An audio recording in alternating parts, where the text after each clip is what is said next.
'Twas the day of Black Friday, and all through the stores the people were shoving and acting like whores. The aisles were infested by shoppers with lice, and each were all frantic and not very nice. Yet some were still happy and void of despair. They had manicured fingers and salon-treated hair. They whisked through the aisles with refinement and ease. They had eyes for a bargain and a spray just for fleas. Still others were grumbling and shouting about, and others brought children to pick their toys out.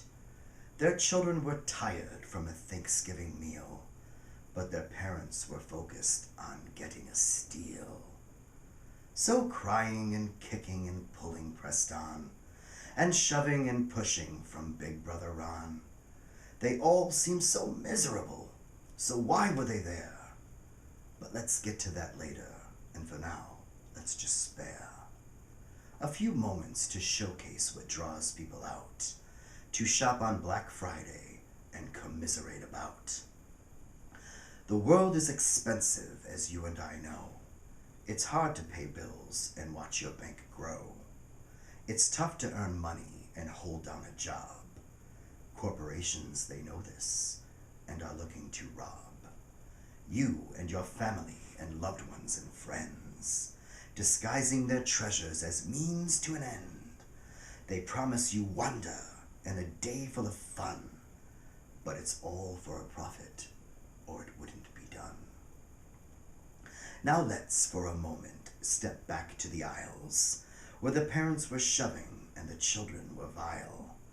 The department was crazy and torn up in such an embarrassing way that the managers much whimpered and shuddered and fell to the ground, but their cries went unheard and buried in sound. Little Susie felt ill and puked in her cart, while Bobby, her brother, made jokes about farts. His mother, Alexis, ransacked the shelves, while her neighbor, Miss Sampson, bought holiday elves. And more decorations fell into baskets, along with more toys and movies and gadgets.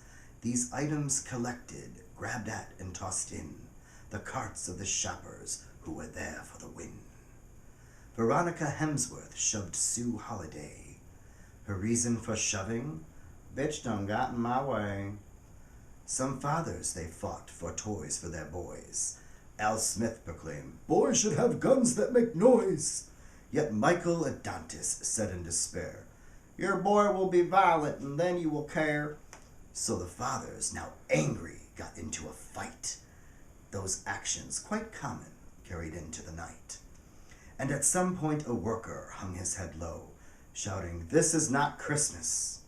Then lo and behold, he was laughed at by shoppers and shoved to one side. His manager, frantic, ran to cover his hide. The madness continued at the hands of the mob. The employees said, "Screw it," and each quit their jobs. The manager nodded and shouted, "I quit. You people disgust me. I'm too old for this shit." The employees rejoiced, now free from their jobs, and for once, the corporation was the one being robbed. The customers went crazy and stole from the shelves, taking every last item, each man for themselves. The manager walked out, but not a moment before. He called the police to report on the store. The cops showed up quickly, their patience now tested, and each miserable customer was cuffed and arrested.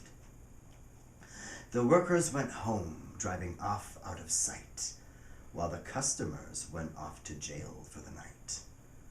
The moral of the story that you have just heard is Black Friday's revolting, insane, and absurd. The holiday season is not about greed.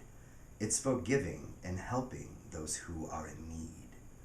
Spending time with your loved ones and family and friends. It's not about gifts as means to an end. Shop for your presents, but be kind as you go, for karma is bitchy and one never knows. Don't add to the chaos and put up a fight. And on that note, I bid you all a good night.